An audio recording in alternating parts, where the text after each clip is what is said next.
Paths of Glory. This is a story of the clan Jordan. Through the ages, from emperors to Florida farmers. My name is Thomas Edison Jordan Jr., and I'm going to tell you a little bit about the clan Jordan de Courcy.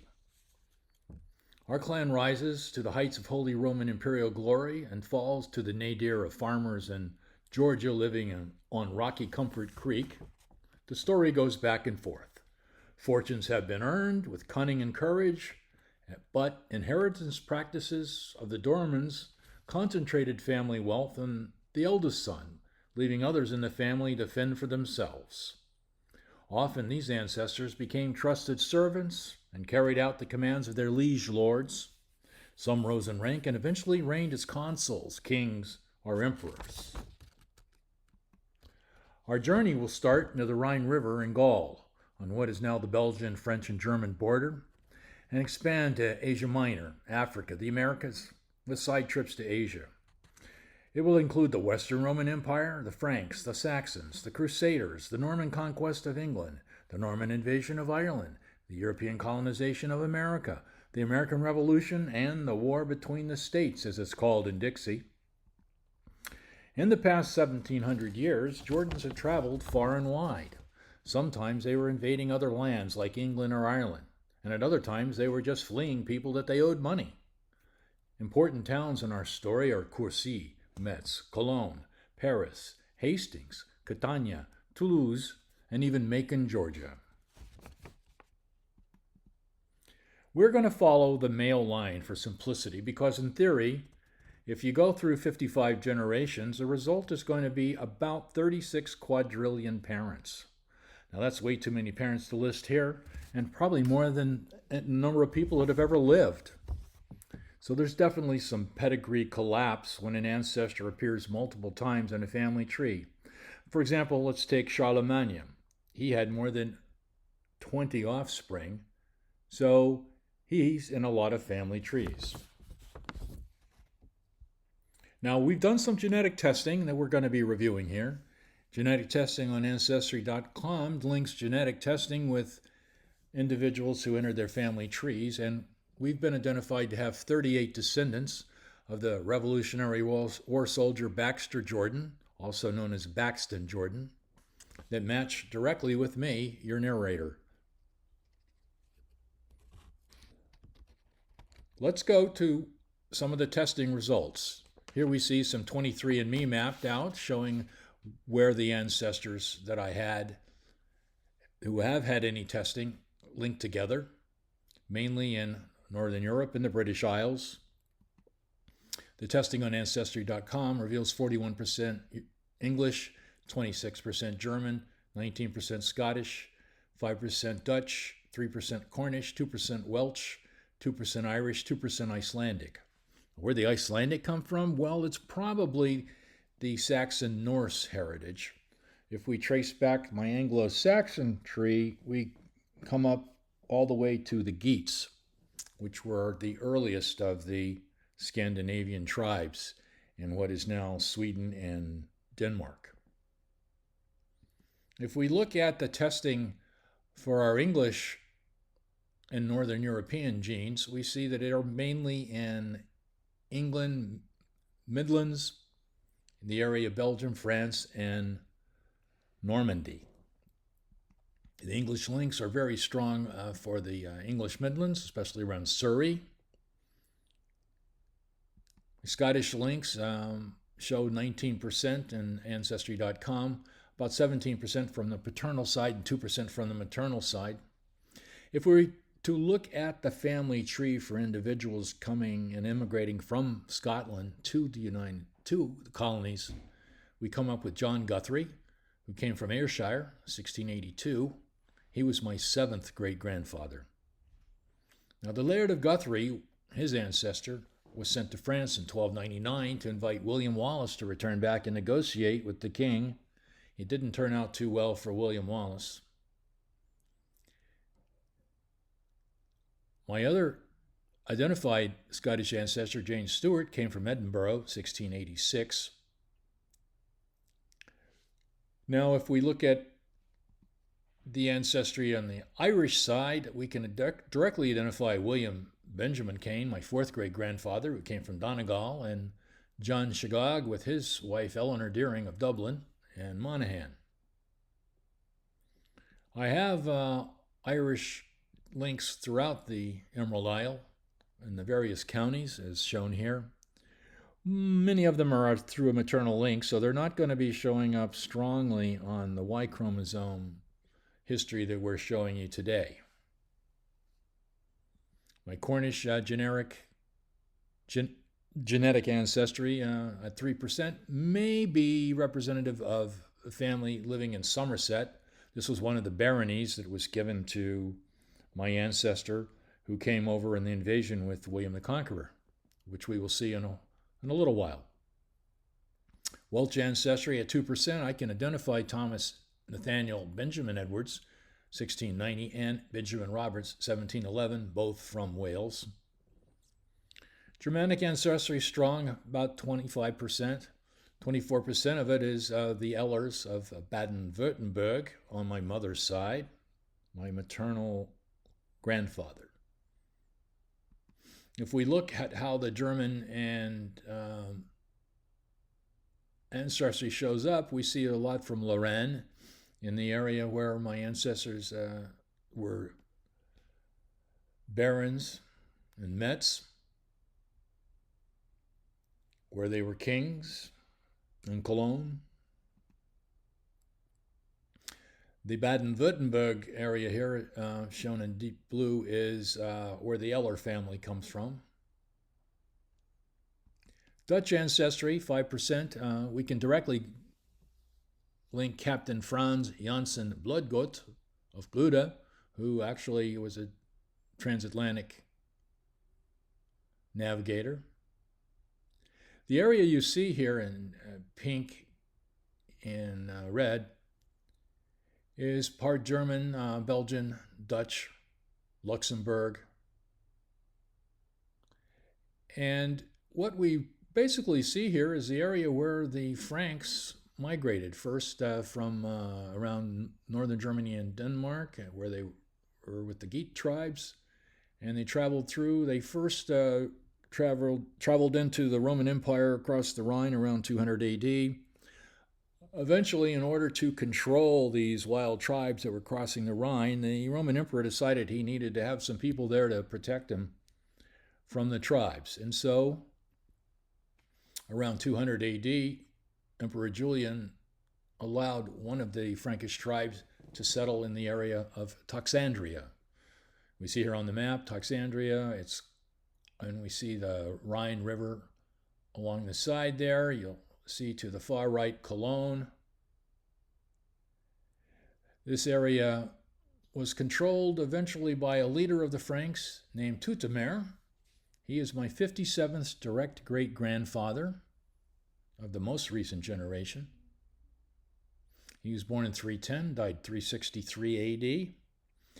He served the Roman emperor protecting Julian's border there of the Rhine River, and eventually the Roman emperor had him move to the Danube River in Dacia, where they were being invaded by Goths from the north, and he rebuilt many of the Roman forts along the Danube River.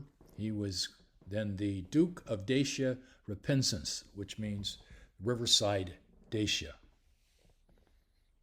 One of his sons was Flavius Ricomerus, the Roman name, because he too worked for the Roman Empire. He was the Comus Domesticorum, or Duke of the Household, Count of the Household, for Emperor Gratian's Imperial Guard. He was appointed Roman Consul in 384. He was accompanied by 12 attendants known as lictors, who carried what were called fasces, which were axes wrapped up in a bundle of sticks. These represented the ancient Roman Republic and were a symbol of authority for the Roman Empire. The Roman emperor was accompanied by 24 lictors. Second in command in the empire was the consul. He was accompanied by 12 lictors. Now, Flavius Ricomerus was responsible for commanding the Roman troops in 387 at the Battle of Adrianople in Thrace, which is now Western modern European Turkey. Unfortunately, the Romans lost the battle to the Goths at that time. One of his sons was Theodemir. He was king of the Franks. So you see the territory he started out with in dark red around 358. He expanded it by 422 when he died to the orange area. Eventually the Franks kept moving and expanded to the large yellow area. His son was Clotagar, king of the Salian Franks, which means the seaside Franks. You see the Rhine River here, noted where Cologne is listed there as Colonia. That's the Latin name for Cologne, where Clotagar was born. The family ruled out of Cologne, and his son was Clodovald of Cologne, king of the Franks. And his son was Sigebert, king of the Franks, known as the Lame. Now, other Frankish kingdoms included Clovis, who ruled out of Paris, and he was trying to control the other kingdoms. He convinced Sigebert's son, Clodoric, to rise up against him in 509. What he did was he organized some assassins to hide in the forest of Buconia, and when Sigebert was passing by on his way to Fulva, he was assassinated. So this put Cloderic in charge, but it was a very short reign. Karmic justice for patricide and regicide, for it's against all natural law to kill your father or your king. His son was Munderic. He was the Duke of Soissons. He was not appointed a king. His duchy was controlled out of the town of Vitry-en-Pertois. His son was Momelin, Duke of Soissons. Now, once again, he was not a king, but because he worked for the king as maire de palais, he pretty much controlled the power and activities of Neustria, which is the westernmost of the three Frankish kingdoms. His son, Degasel, was Duke of Provence. Now, he worked for the Frankish king Chilperic for a while, and he accompanied Chilperic's daughter to Spain, where she was to be married, but the marriage didn't happen. Later embassy, he was sent by another Frankish king, Childeric, to go to Constantinople in 583, and on his way back in 589, he stopped off in Carthage, northern Africa, and while there, he and his party got into an argument with the locals, and a local man was killed. Later, when the Degasel steps out of his lodgings, he's killed by a crowd, according to Gregory of Tours' history. Now, before all of his misadventures, he did have a son, Arnulf. Arnulf was Duke of Moselle. Now, back at this time, the early Christian church fathers, like the cardinals, bishops, archbishops, still had wives and concubines. They had not yet totally enforced the rule of celibacy, which they later did in order to keep the church's property within the church instead of dividing it among offspring. But before that time, people like Arnulf were married, and due to his power, he was also appointed bishop. And as Bishop of Metz, he was responsible for looking after the souls and being a royal advisor. Well, it's said that he was tormented by all the violence and wars that were going on around him with those he advised. And so one day, standing over the bridge on the Moselle River, he asked God to please absolve him of his sin. And he threw his bishop's ring into the water and said that if God would absolve him, he would one day return the ring to show it. Well, years later, he retired as a hermit, and one day a man brought a fish for him, and he opened it up, and lo and behold, there's a bishop's ring inside. It was a very clear sign of God that he had forgiven him, according to Arnulf. Nobody asked the fish what it thought. So now, following this miracle, Arnulf completely withdrew from public life and became a hermit until his death. He was later canonized by the church. Nobody asked what his last meal was. Maybe fish. Anyway, he was able to pass on his. What we see here is the stained glass window of showing Arnulf of Metz, and in the stained glass window, he's holding that symbolic fish.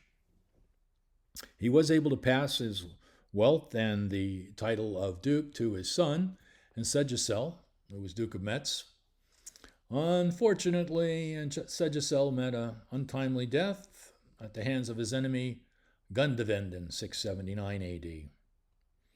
His father was Pepin of Herstal, and he expanded the duchy and the control of the family to more Frankish lands, until eventually Charles Martel, the Hammer of the Franks, his son, controlled much of the power behind the throne.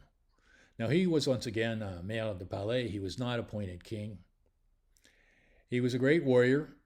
He was responsible for commanding the troops at the Battle of Tours on the 10th of October, 732, when the Franks stopped the Muslim advance of the Umayyads coming up across the Pyrenees from Spain, where they had controlled several centuries, at least a century of control of Spain.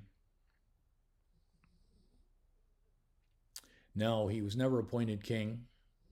His son, Pepin the Short, did get anointed king by Archbishop Boniface in Mainz.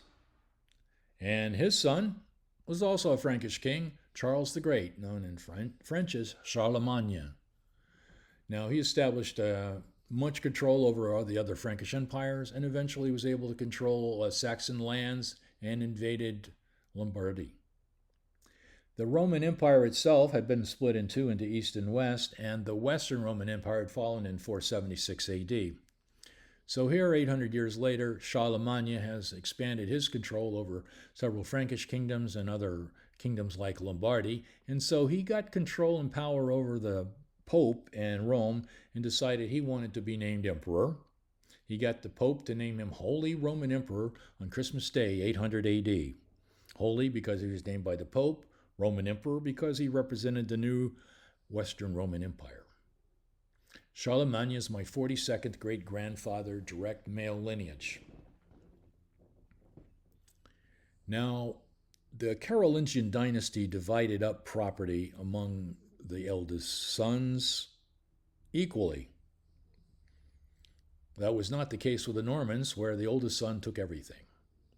So Charlemagne's empire, upon his death, should have been divided among three sons. However, two of the sons died before Charlemagne's death, and when Charlemagne died, his son Louis the Pious inherited the whole shebang. Now, Louis didn't want to be named king, he wanted to be named emperor as well. So, quickly, without asking permission or waiting for the Pope, he had himself crowned Holy Roman Emperor. Now, when he died, they did divide up the property again in the Carolingian fashion among sons, and Charles the Bald got the westernmost of the Frankish empires, Western France. His son was Louis, known as the Stammerer, inherited the western kingdom of the Franks. And then his son, Charles the Simple, also inherited a western Frankish kingdom. But when his uncle Lothair died, he also got control of the Middle Frankish kingdom, Lotharingia. Now, King Charles III was known as the Simple, but it was not because he was simple-minded, but because he was straightforward and very simple in his exchanges with others. He did something much like Emperor Julian did. He decided that he needed to stop the Viking raids on Paris. The Vikings had been coming up the English Channel, going up the mouth of the Seine River going up the river as far as Paris, and sacking and looting for a couple of hundred years. So King Charles met with Rollo, one of the Viking leaders, and met a treaty with him that gave him land at the mouth of the river that they would call the land of the Normans, or Normandy. And this duchy would be under the control of Rollo the Norman. In return, Rollo had all of his followers who were pagan baptized en masse as Christians. So as a result, we now had Viking Normans protecting the Frankish kingdom from invasion by further Vikings. This was not the first of our exchanges with the Normans. Eventually, as the family settled in Normandy, we will become close bosom buddies with Duke William. Now, Charles III, King of the Franks, married an English princess. Her name was Edgafu. We would say Emma these days. She was the daughter of King Edward the Elder of England. So they were Anglo-Saxon. Now, the English kings had been coming back and forth to the land of France and Normandy when they were hiding out from each other as they fought battles to try to see who was going to control England. And as a result, the Frankish royal line and the English royal line had married back and forth together, and that was again the result here. So Emma brings us Anglo-Saxon blood. Her father was King Edward the Elder of England, an Anglo-Saxon king. His father was King Alfred the Great, who united all the various Anglo-Saxon kings together and stopped some of the warfare. His father had been King Ethelwulf of Wessex, one of the kings of Anglo-Saxon England. Now, Wessex meant the Western Saxons. There were also Essex, Eastern Saxons, Sussex, Southern Saxons. There were Saxons in Kent. There were Saxons in East Anglia, where the Angles had first settled. His father was King Ecgbert of Wessex, and his father was King Elthman of Kent. Now, we're not going to go back any further on the female line here, because we want to go back and trace our Y chromosome ancestry. But we can trace back King Eldmund's family to the Saxons before they invaded England, when they were living in northern Germany, all the way back to the Geats. Now, the Geats are mentioned in Beowulf, which is written down in Old English, which was spoken by our Saxon ancestry. Let's go back now to the Y chromosome male line. Charles III now has married Princess Emma from England. They've had 3 sons. The oldest son, King Louis, becomes Louis IV of France, because those Normans like to have people who is the oldest male get everything. The rest of them, it's what the French would call système démerdez-vous, are every man for himself, sauve qui peut. Now, the son Charles was born in 925. The king and his wife had been traveling through Champagne near Reims when she went into labor, and she had the boy in the village of Courcy. So he was named Charles de Courcy. He was not in direct line to inherit the throne, so he was known as a prince, or seigneur, lord. And he was granted lands in the area, so he became Prince de Courcy. This is his coat of arms. It shows a white field with 3 red eagles, probably representing the Trinity. It has a baronial, not regal crown. His son was Vigarius the Teuton, Baron of Courcy. We have ended our royal line now, and we're now barons and knights for the future. Now, don't confuse a family name here, Courcy, with the family name Cucci of Picardy. Barbara Tuchman had written a book called A Distant Mirror, The Calamitous 14th Century. The central character in that particular book is the French nobleman Enguerrand VII, Lord of Cuchy in Picardy. This is 4 centuries after what we're talking about now. Totally different name, different spelling. By the time of Barbara Tuchman's book, our Courcys had invaded England and were barons in England. So Vigarius had a son, Baldric, the German, or Teuton. He was Lord of Backeville. Backeville is a town in Normandy. So his children would grow up in the Norman areas with those Norsemen. And his son was Robert de Courcy. Now, Baron Courcy's children would grow up playing with the children of the Duke of Normandy. Among them was William. Now, William's mother did not marry his father, and so he was known as William the Bastard. So Richard de Courcy grows up as a companion of William the Bastard, who later becomes known as William the Conqueror. Why was he that? He conquered England. Why would he go conquer England? Well, those Anglo-Saxon kings had been coming and going, remember, back to Normandy and France, just back and forth across the English Channel. And during one of the visits, Edward the Confessor, the King of England, who was without male heir, promised that William of Normandy would inherit the kingdom upon his death. Sometime later, one of the other Anglo-Saxon earls, Earl of Wessex, Harold Godwinson, the richest man in England at the time, because Wessex was a very, very rich earldom. William had him swear on the bones of two saints, where he stood between the chest, holding the bone saints with one hand on each one, swearing that he would support William as future king when he was named after the death of Edward the Confessor. This was higher level than simply just putting your hand on the Bible to swear. Well, anyway, Edward the Confessor dies, 1066. William Godwinson convinces the earls in England to make him the king. He goes against what he swore at William. William's not too happy with that. So Duke William, he's now inherited the duchy from his father, gathers his barons, including Baron Richard de Courcy, his companion, and says, we are going to go take that crown back. About this time, 1066, Halley's Comet visits the planet. It comes every 76 years.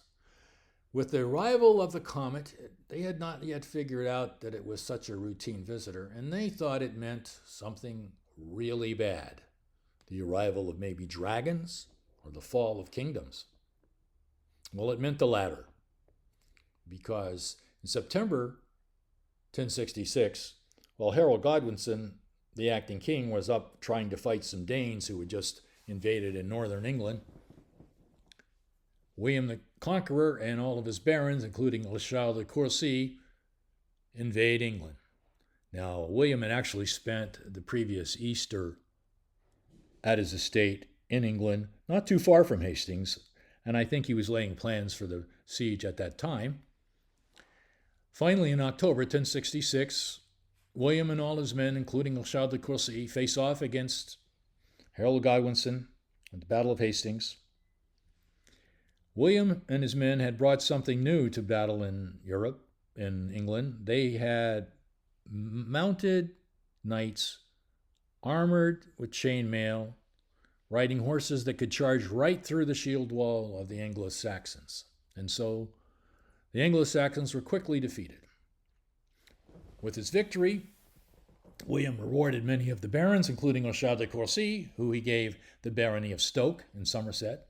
He gave him the manors of Newham, Sardin, and Foscott in Oxfordshire. These are all listed in the Domesday Book that William had written down in 1086, which listed all the properties in his kingdom in order that he could tax them effectively. So now we have a baronage both in Normandy and in England. Richard's son is Baron Robert de Courcy. His son is Baron William de Courcy. In the manor of Stoke, in Somerset, that barony that was won, gets passed to the family when William marries Emma and gets Stogacy Castle, which had been constructed in the 12th century. It's shown here on the map. Across the water to the north is Wales.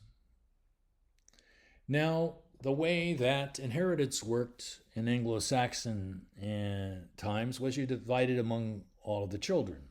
Normans didn't do that. The oldest got everything. So those who weren't baron became knights, fought in the military, or became priests or monks and had a life in the church. There wasn't any multinational corporations to go and work for. So among the offspring of the Baron was one Jordan de Courcy. He took as his coat of arms a new standard. This had come from his uncle, William de Courcy, who had fought in the Crusades, and because of his skill in battle, had been named Sir Jordan de Courcy, named after the River Jordan there in the Holy Land. William had created a coat of arms that showed a lion rampant, or a fighting lion, surrounded by crosses representing his crusade battles. The family motto, Percussa resurgo, though beaten down I arise, is shown on the coat of arms. So future sons who were not the eldest and inheriting the baronial coat of arms of the three eagles would have this new Jordan de Courcy coat of arms. So we have two sons that aren't barons. One of them is Jordan de Courcy, and his brother is John, who later gets known as Jordan de Exeter. Now his brother John invaded Ulster in Northern Ireland along with his men, and eventually controlled the province. He is not well remembered by the natives because of his invasion. His brother Jordan de Courcy, pictured here, also went to Ireland. He built a castle there. He was captured during a battle, and as a result had to be ransomed. And after his ransom was paid, he joined with his brother-in-law, who was the king of the Isle of Man, to go back to Ireland to try to regain his castle that he had lost when captured in battle. He was not able to capture the castle itself because it was impregnable, and so eventually he was killed in a land battle in 1197 by an Irish retainer. One of his sons was Sir Jordan de Courcy, also a knight. His son, Reginald, gained back a barony. During the period of 1210 to 1289, there was a lot of uproar between the barons and the king. The king was trying to exert extra power that he'd never done before under King John. The barons were not happy with that and rose up in rebellion. In 1215, the Magna Carta was signed between King John and the barons that listed and limited the king's powers and gave greater powers to the barons. Since that time, no English monarch has been named John because the English family would not want to make that mistake again. Now, one of the baron's sons was Jordan the Forester.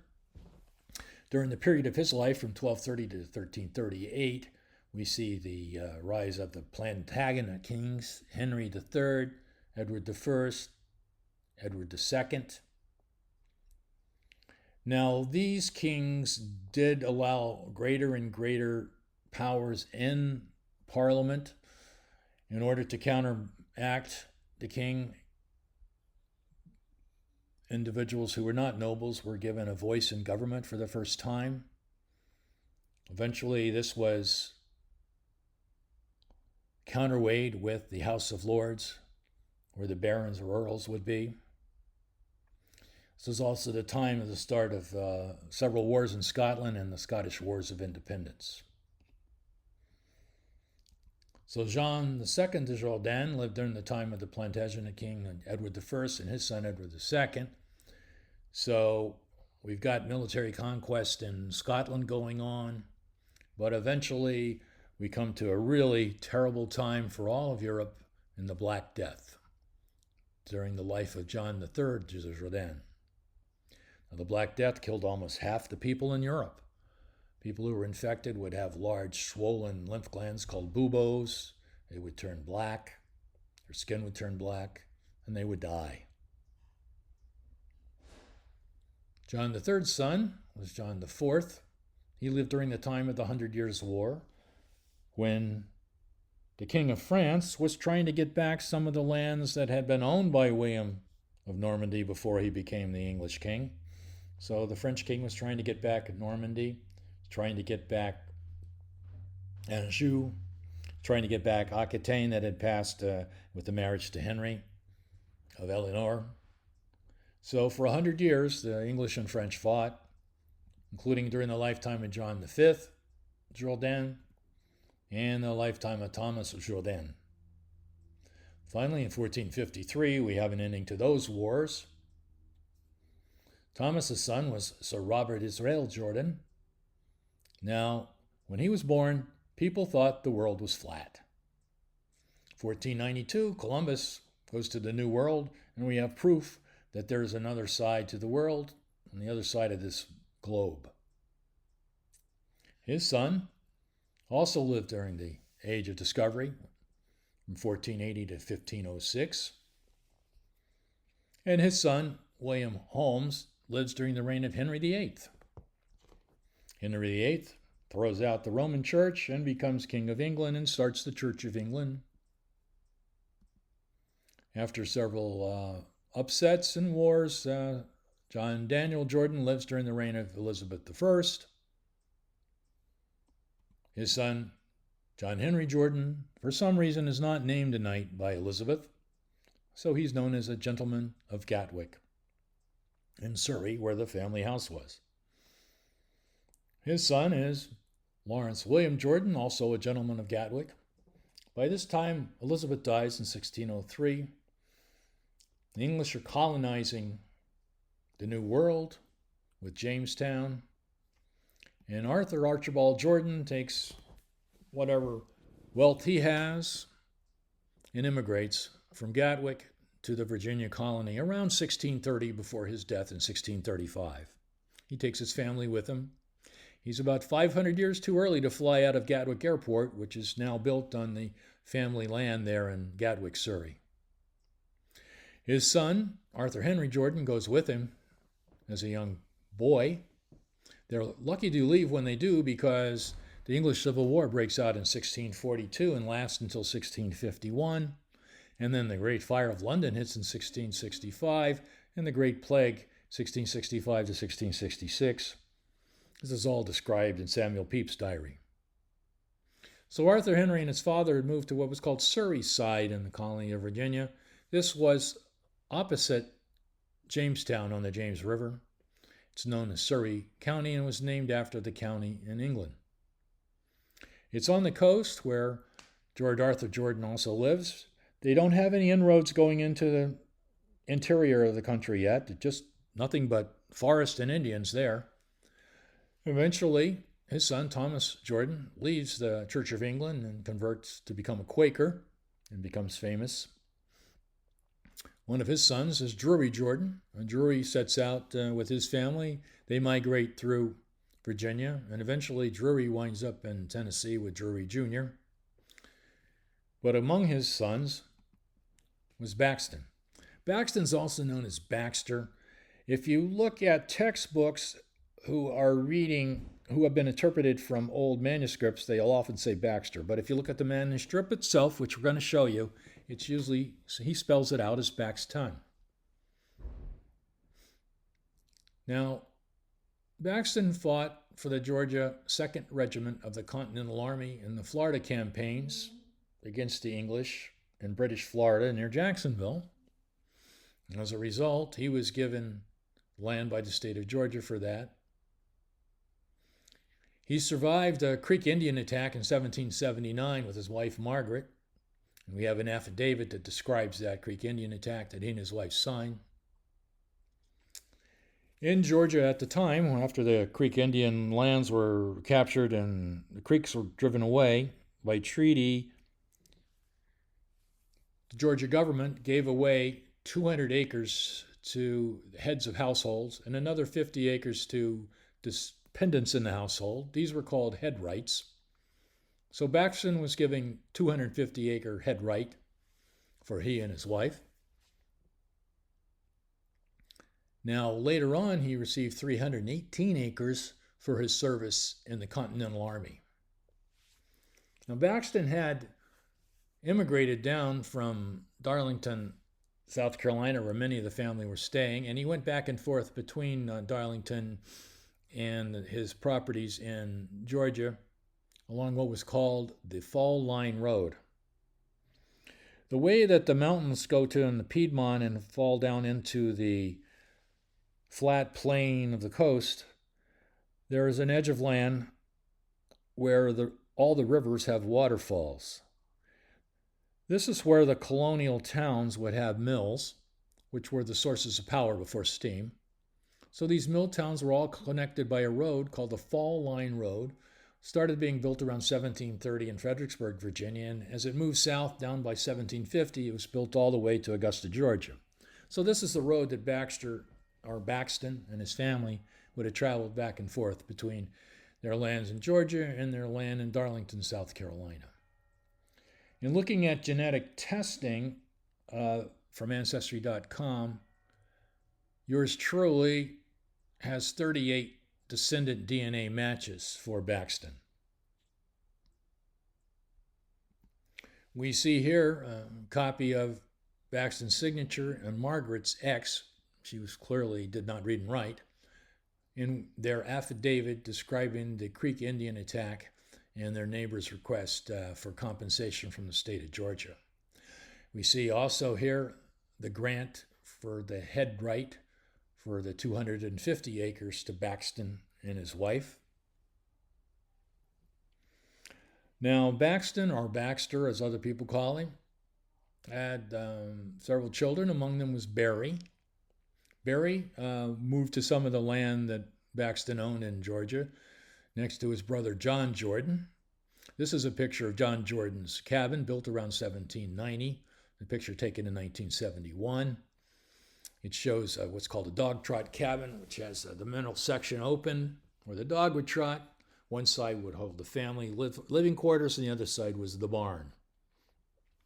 Barry and John probably lived in this cabin. John lived in it until he built his larger household.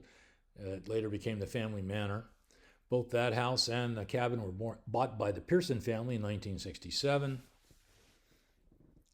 Now, Barry had some children. Among them was Baxton Oddman Jordan.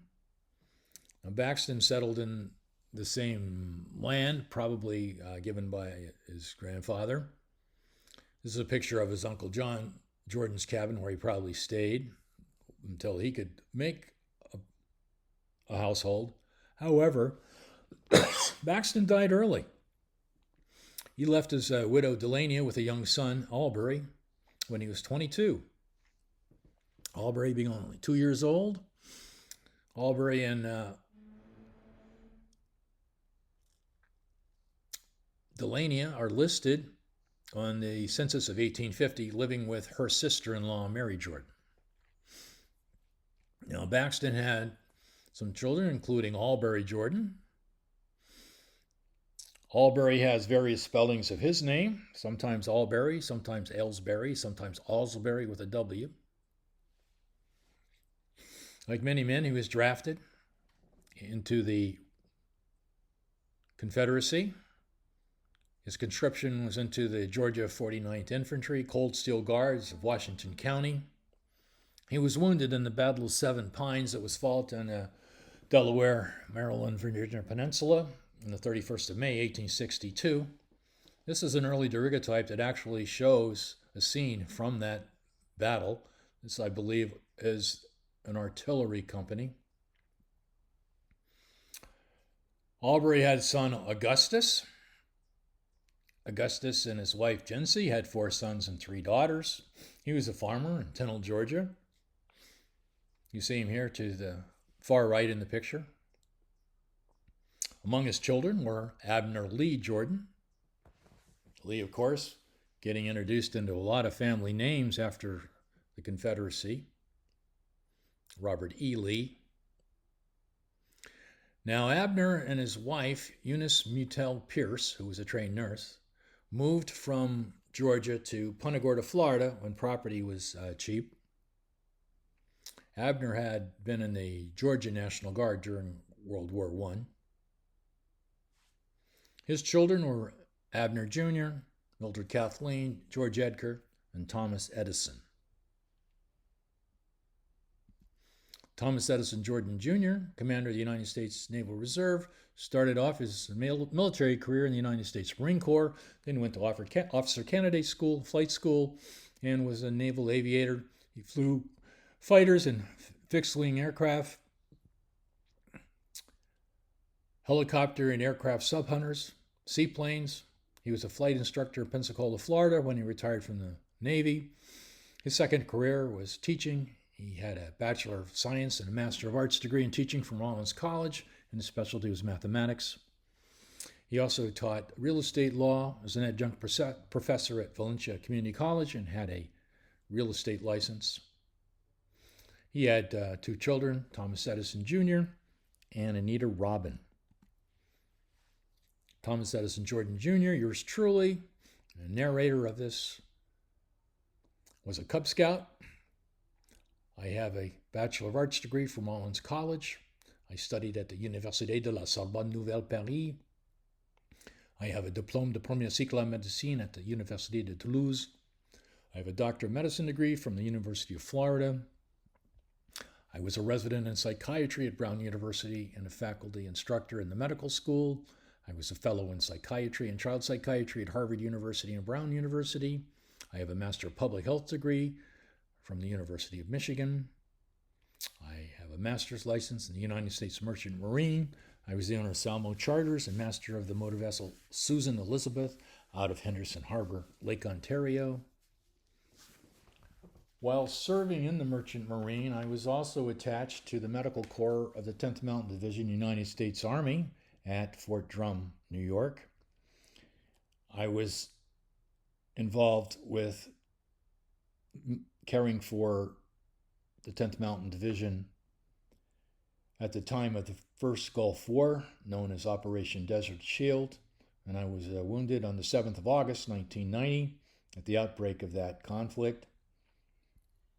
As a result, later, back in 1992, Congress established the Merchant Marine Expeditionary Medal to recognize American merchant seamen who had served in support operations and flag vessels for the United States and military forces in Desert Shield, Desert Storm.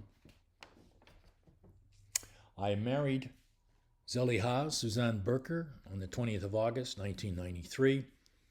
We have 2 children, Niels Anders Lundberg Jr. and Catherine Ann Lundberg. My sister is Anita Robin Jordan Robinson, Order of the Rainbow for Girls. She has an Associate of Arts degree and Associate of Science degree in nursing. She's a retired registered nurse and the spouse of Reverend Daniel Robinson. Her son is Brian Daniel Robinson, the thespian and barista. His sister is the Reverend Ashley Megan Robinson, opera diva and eminent theologian. And her sister is Erin Melinda Robinson Hall, Mother Superior and Abbess of the stately Hall.